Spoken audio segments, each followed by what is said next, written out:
Welcome to another edition of Math, Music, and More. We are in part 3 of the trilogy, the final set of videos on the Laplace Transforms. As you may remember, 2 videos ago, we actually described some of the basic laws of electromagnetism and what drives the behaviors of an RC circuit. And from those laws, we actually arrived at an ordinary differential equation to actually model what the actual voltage would be at the capacitor and how it could change over time, but only in differential form. We didn't actually have a solution to what is V sub c as a function of time.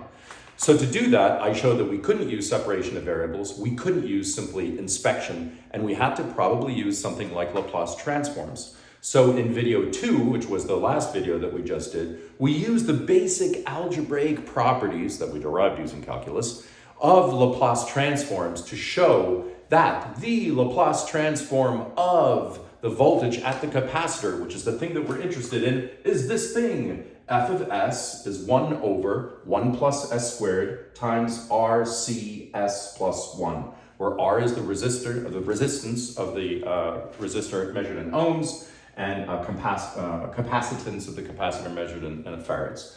So now, again, we're just left with this, the crux of, well, what function actually could even have this as its Laplace transforms? I mentioned this, it could get a little tedious, and that's exactly what's going to happen now. It's the annoying algebraic part, the arithmetic that you have to do to come to the final answer. And the way how you go about doing it comes down to just one phrase, partial fractions. That's it. Anytime you have 1 over something complicated, where the thing that's complicated is a product of terms, you can just separate those terms. And let me walk you through it right now. If we have 1 over this, that has to be equal to something over 1 plus s squared plus something else times RCS plus 1. And why would we even want to do something like that? I'll just put parentheses around it, even though we don't need it. But why would we even want to do something like that? Because the more we simplify the denominator, the more we could perhaps recognize what the underlying functions must be, or superpositions of functions that could have such a Laplace transform. In fact, when we look at 1 plus s squared down here, we realize, that's just like omega squared plus s squared, only omega equals 1. So it looks like it could be, when we take the inverse of this, a sine wave, or depending on what's in the numerator, a cosine wave. When we look at RCS plus 1, we recognize, that could be maybe a negative exponential. And if you want to, I can prove that to you pretty easily. But anyway, the trick is, but how do we know what to put in the top? And the basic rule of thumb is, whatever the order of the polynomial is in the denominator, the numerator has to have constants that we're going to solve for with various terms that's of order 1 less. So if this has a squared term, the numerator has to have a linear term. So as plus b. Here it's s squared, therefore we have to have an s term only. But again, we need a constant. Here we have s to the 1, and therefore all we need is a constant up there. But no, I'm not going to use c, because we already have c being used here to denote the capacitance of the capacitor.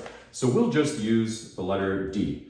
And the trick in all of this is recognizing what the inverse Laplace transforms of these things eventually will be, and then also just solving for a, b, and d. And that's just arithmetic. You don't need to know differential calculus, you don't need to know integral calculus, you just need to know algebra and arithmetic, and that's it. And that's the stuff I always get wrong, so let's see if I make a boo-boo along the way.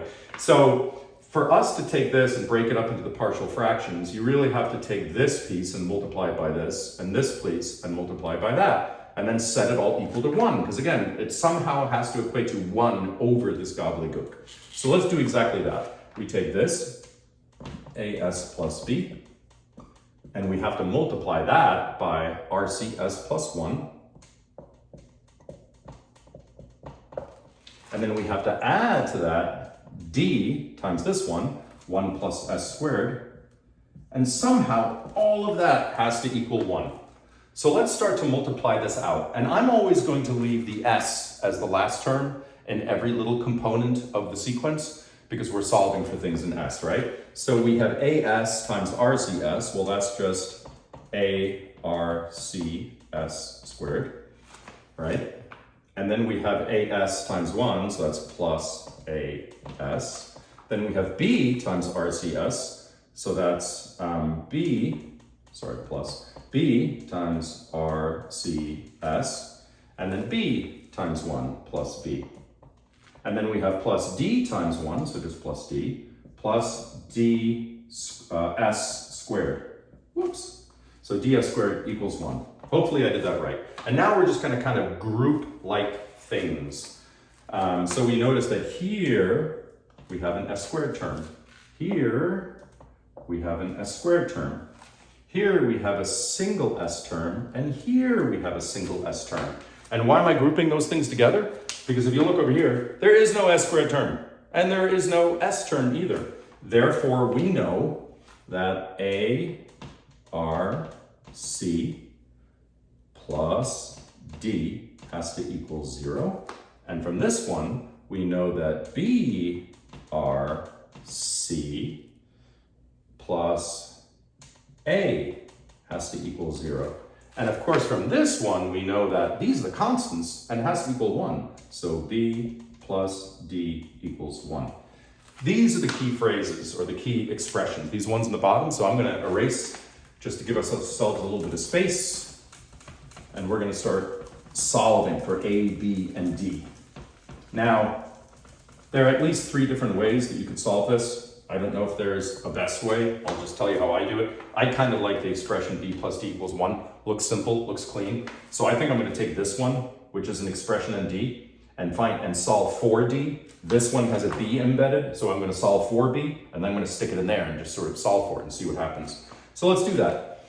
How do we solve here for d? Well, d would just be equal to negative ARC.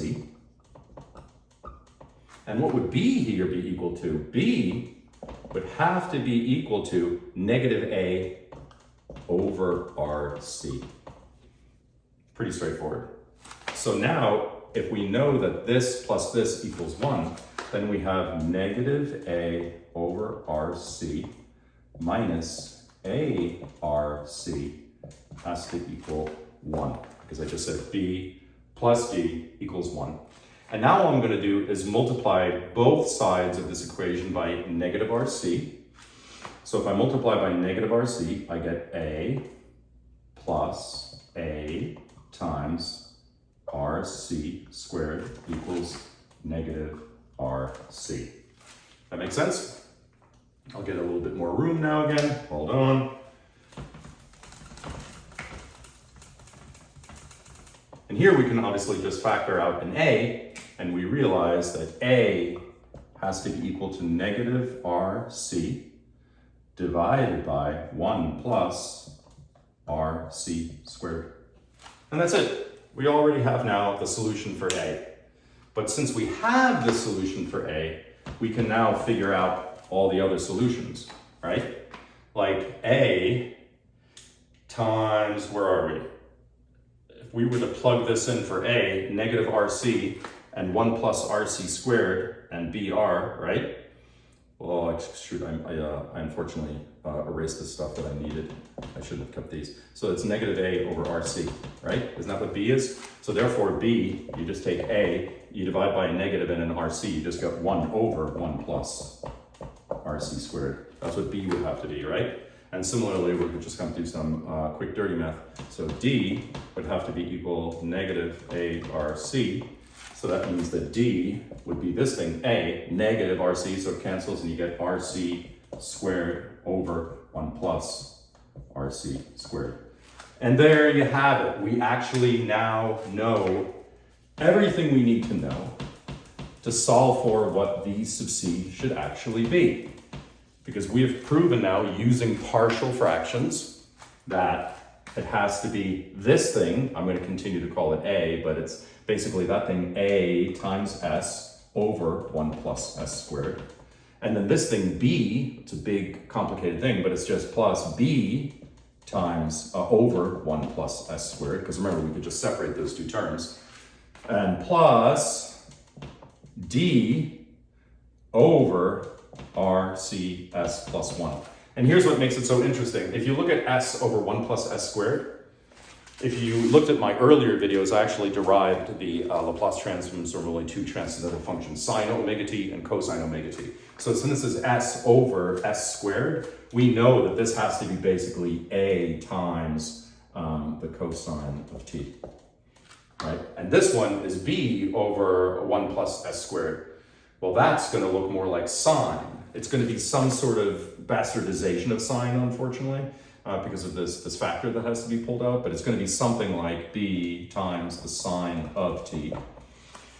So as you go out to infinity, it's going to be some superposition of a cosine wave and a sine wave with different weights associated with each of them. But which function actually has this?